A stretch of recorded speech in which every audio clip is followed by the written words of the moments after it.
अस्सलामुअलैकुम दोस्तों, कैसे हैं आप। मैं हूं जीनत जबीन सिद्दीकी और आप देख रहे हैं जीनत द नरेटर। मेरे चैनल पर आप सबों का बहुत बहुत खैर मकदम है। लीजिए, मैं वापस से हाजिर हूं अपनी एक नई और खूबसूरत सी कहानी लेकर। मेरी आज की कहानी है नया रास्ता। तो अब मैं शुरू करती हूं। मैं कॉलेज आई तो मेरी नज़रें रीना महातो को ढूंढ रही थी, मगर वो नज़र ही नहीं आ रही थी। मैं सेकंड फ्लोर के कॉरिडोर में थी और नीचे मैदान से गुजरते लड़के लड़कियों को देख रही थी कि मेरी नज़र फूलचंद पर पड़ गई। ओ फूलचंद, तुम्हारी दीदी नज़र नहीं आ रही है, कहाँ है? मैंने कॉरिडोर की रेलिंग पर झुककर नीचे से गुजरते फूलचंद से बुलंद आवाज़ में पूछा था। दीदी ने कॉलेज छोड़ दिया है, अब वो नहीं आएगी। फूलचंद महातो की आवाज़ में जाने क्या था कि मैं तुम वहीं रुको कहते हुए तेज़ी से सीढ़ियाँ उतर कर उसके करीब आकर खड़ी हो गई। क्यों क्यों नहीं आएगी? इतनी अच्छी तो है पढ़ने में। मैं सीढ़ियाँ उतर कर आई थी इसलिए हाँफ रही थी। हाँ दीदी, पढ़ने में अच्छी तो है, मगर अच्छी होने से पढ़ाई नहीं होती। बाबा बीमार हैं, माँ खेतों पर अब ज़्यादा काम नहीं कर सकती।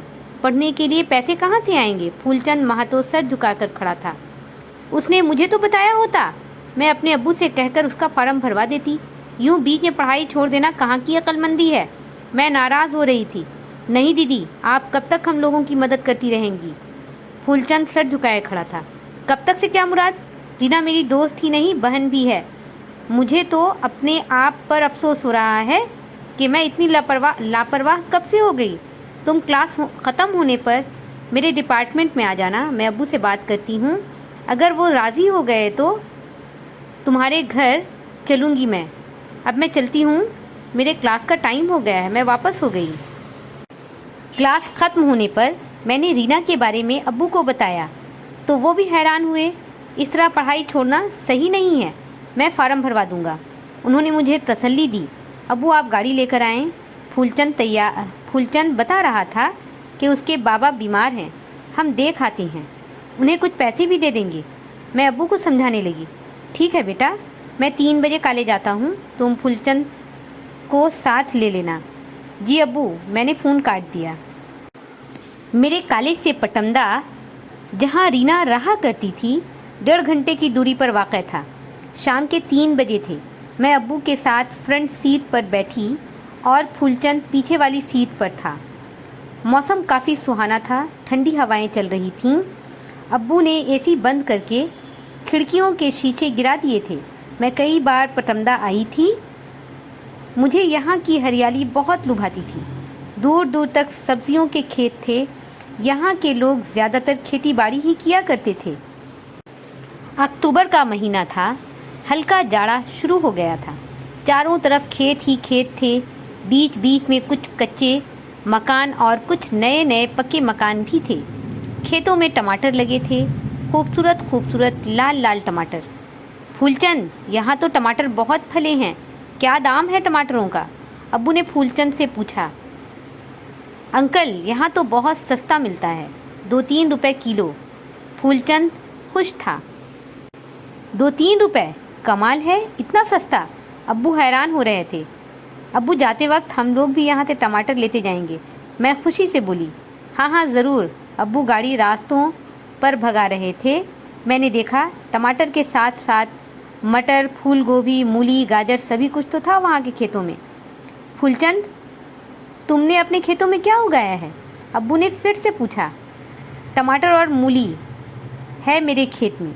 बाबा बीमार हैं इसलिए कई दिनों से खेत पर नहीं जा रहे। आज दीदी गई होगी, टमाटर बिक जाते तो दीदी का फार्म भरा जाता, मगर अभी टमाटर पकने में हफ्ता भर लग जाएंगे। फूलचंद तफसील से बताने लगा।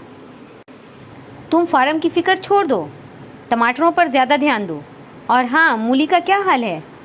अब्बू ने मुड़कर फूलचंद को देखा। वो तो तैयार है, आज दीदी गई थी, जमशेदपुर से कोई मूली ख़रीदने आने वाला था, पता नहीं बिका या नहीं। फूलचंद का लहजा उदास हो गया।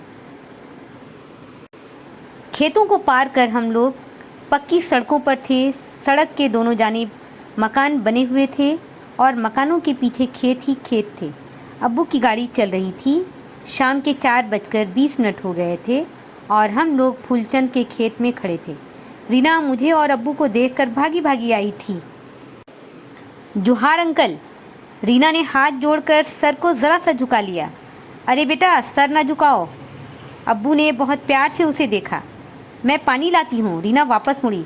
अरे नहीं नहीं रहने दो, हम सब खाना खाएंगे। मैं ज़ोर से चिल्लाई। हाँ हाँ खाना भी खिलाऊंगी, पहले पानी पियो। रीना भागती हुई नीम के पेड़ के नीचे रखे घड़े में से पानी और पास पड़ा ग्लास उठा लाई। पहले ग्लास को धोई और फिर पानी भरकर अब्बू को पकड़ाया।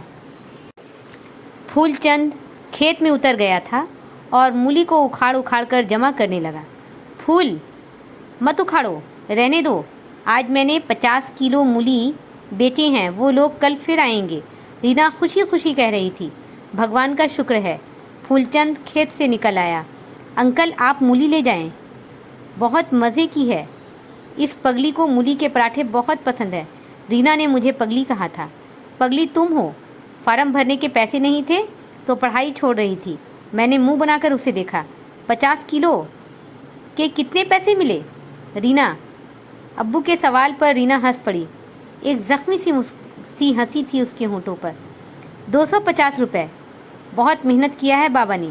सोचा था मूली और टमाटर के अच्छे पैसे मिले तो घर की मरम्मत और मेरा फार्म दोनों काम हो जाएगा, मगर बाबा बीमार पड़ गए।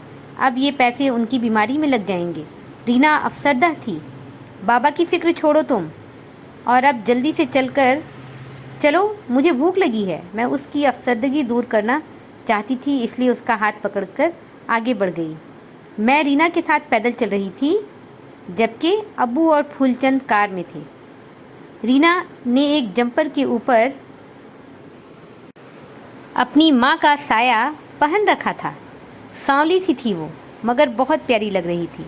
किसी अमीर के घर होती तो शायद ये सांवली सी लड़की लोगों को बहुत खूबसूरत नजर आती, मगर क्या करती, उसके बाबा की थोड़ी सी ज़मीन थी जिससे जैसे तैसे उन सबों का गुजारा हो रहा था।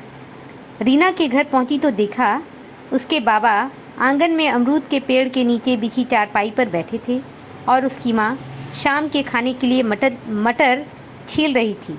हमें देखकर उनके चेहरे चमक उठे थे। अब्बू को देखकर उसके बाबा खड़े हो गए। नहीं नहीं भाई साहब, आप बैठे रहें, कैसी तबीयत है आपकी? अब्बू उनके साथ ही चारपाई पर बैठ गए। अभी तो बुखार नहीं है, 2 दिन तो बुखार की वजह से बहुत परेशान था मैं, रीना के बाबा ने बताया। अल्लाह जल्द शिफा दे आपको। अब्बू इधर उधर देखने लगे। मिट्टी का बड़ा सा आंगन था, काफ़ी साफ़ सुथरा। आंगन में अमरूद, आम, नीम के कई पेड़ थे, मगर उनके पत्ते गिरे हुए नज़र नहीं आ रहे थे। रीना की माँ ने बहुत साफ सफाई लगा रखी थी शायद। रीना नलके पर हाथ मुंह धो रही थी। मैंने नकाब उतारकर चारपाई पर रखा और हाथ मुंह धोने लगी। फूलचंद ने जाने माँ से क्या कहा कि वो भागी हुई अंदर चली गई। जब मैं रीना के साथ अंदर आई तो देखा मासी आटा गूंद रही थी। रीना तुम जल्दी से चटाई बिछा, मैं रोटी बना रही हूँ। दिन में फूल गोभी और मटर बनाया था मैंने, वो बचा है, तुम सब उसी के साथ रोटी खा लो। मासी आटा गूंद कर हाथ धोने लगी। फिर मैं, रीना और फूलचंद गर्म गर्म रोटी के साथ सब्ज़ी खाए।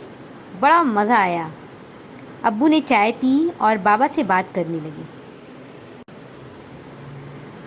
यहाँ की सब्जियों में बड़ा मज़ा है, ताज़ी ताज़ी सब्ज़ी। मैं अमरूद के पेड़ के नीचे बैठ गई। चारों तरफ अंधेरा फैल गया था। आंगन में एक बल्ब रोशन हो चुका था। ठंड भी लगने लगी थी। हाँ, यही सब्जियां हैं तो हम सबकी जान बची हुई है, वरना इस गांव में और क्या क्या रखा है। रीना के बाबा ने एक सर्द आह भरकर मुझे देखा। महातो जी, मेरे जहन में एक बात आ रही है। मैंने देखा आपके खेतों में मूली और टमाटर बहुत लगे हैं। आज रीना ने 250 रुपये के मूली बेचे हैं, शायद 5 रुपये किलो करके। क्यों रीना? अब्बू ने रीना को मुखातिब किया। हाँ अंकल, यहाँ तो सबके खेत में मूली है, इसलिए इसका दाम यहाँ बहुत कम है। हाँ बेटा, यही तो मैं कह रहा हूँ, 250 रुपये में 50 किलो, इतना सस्ता। यहाँ यही मूली हमारे जमशेदपुर में 30 रुपये बिकते हैं। अगर किसी तरह आप इन मूलियों को जमशेदपुर में बेच आएँ तो इसकी अच्छी कीमत मिल जाएगी। अब्बू की बात पर फूलचंद भागता हुआ उनके करीब आकर खड़ा हो गया। महतो काका, रीना और मैं भी खुश होकर अब्बू को देखी। भाई साहब, आप कह तो सही रहे हैं, मगर यहाँ से मूली लेकर जाना मुश्किल है। रीना की माँ उदास हो गई। नहीं दीदी, मुश्किल नहीं है। फूलचंद और रीना आराम से साइकिलों पर 15-15 किलो मूली ले जा सकते हैं। सुबह जल्द उठ जाएं और कॉलेज जाने से पहले मानगू चौक पर उन मूलियों को बेच दें, अच्छे दाम मिल जाएंगे। बस अंकल, मैं समझ गया। मैं और दीदी शाम को ही मूली खेत से लेकर घर पर रख लेंगे और सुबह उन मूलियों को जमशेदपुर में बेच डालेंगे। वाह, बहुत बढ़िया आइडिया है अंकल, आपने एक नया रास्ता दिखाया है। फूलचंद तो खुशी से फूले नहीं समा रहा था। महतो काका के चेहरे पर भी खुशी की लहर थी। अंकल, आपने तो एक रास्ता दिखा दिया। रीना खुश हो रही थी। अल्लाह तुम लोगों की मदद फरमाए। अब्बू ने हाथ उठाकर दुआ किया, फिर मेरी तरफ देखकर बोले, रात हो रही है बेटा, अब चलो। हाँ, मैं नकाब लगाती हूँ। मैं उठ खड़ी हुई।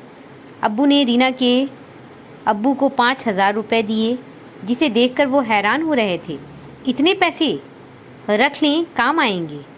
अपना इलाज करवाएं, इन साइकिलों पर मजबूत सा कैरियर लगवाएं। अब्बू ने दीवार से लगी साइकिलों की तरफ इशारा किया, जिसको लेकर रीना और फूलचंद कॉलेज जाया करते थे।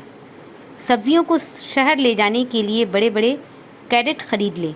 और हाँ, कल जब बच्चे मूली लेकर जाएं तो जो मूली बच जाएं वो मेरे घर जाएंगे, उसके पैसे मैं नहीं देने वाला। अब्बू ने खुशदिली से हंसते हुए कहा था। अब्बू की बात पर सब हंस पड़े। रीना की माँ ने मटर, मूली, टमाटर और घर की मुर्गियों के बहुत सारे अंडे हमें दिए थे। मैं रीना के गले लगी और कॉलेज नहीं छोड़ने का वादा भी लिया। दूसरे दिन दोनों भाई बहन सुबह ही खेत पर पहुंच गए। मूली तोड़कर उसे साफ पानी से धोया गया ताकि मिट्टी साफ हो जाए। फिर उसे बोरे में डालकर साइकिल पर रखने के बाद दोनों भाई बहन मगन से खेतों, कच्ची सड़कों, पक्की सड़कों को पार करते 2 घंटों में ही मानगू चौक पर थे। थके से भाई बहन फ्रेश सी मूली 20 रुपये किलो के हिसाब से घंटा भर में बिक गए। अच्छे पैसे मिले, दोनों खुश थे। कॉलेज आए। मैं उन दोनों की राह ही देख रही थी। उन्हें देखकर मैं भागी हुई आई। कैसा रहा? बहुत अच्छा। दोनों ने लगभग 15-15 किलो मूली लाया था। सारे बिक गए। फूलचंद काफ़ी खुश था। अब मैं फार्म भर लूँगी। रीना भी खुश थी। फिर तो ये मामूल बन गया।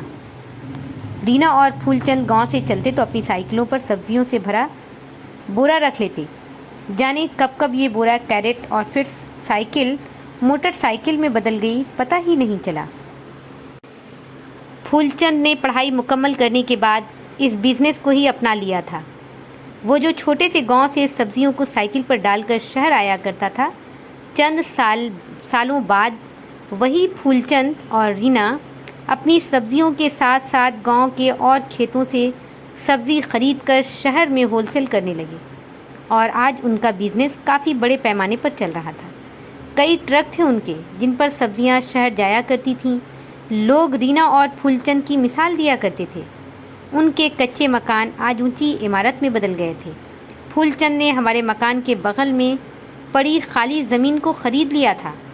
अब्बू ने फूलचंद से पूछा था, बेटा इस ज़मीन पर क्या करोगे? अंकल, आपकी ईद और मेरी दिवाली एक साथ मनाई जाएगी इस ज़मीन पर। फूलचंद का कहकहा बुलंद हुआ तो अब्बू ने बड़े प्यार से उसे गले लगा लिया। मेरी आज की कहानी यहीं पर ख़त्म होती है।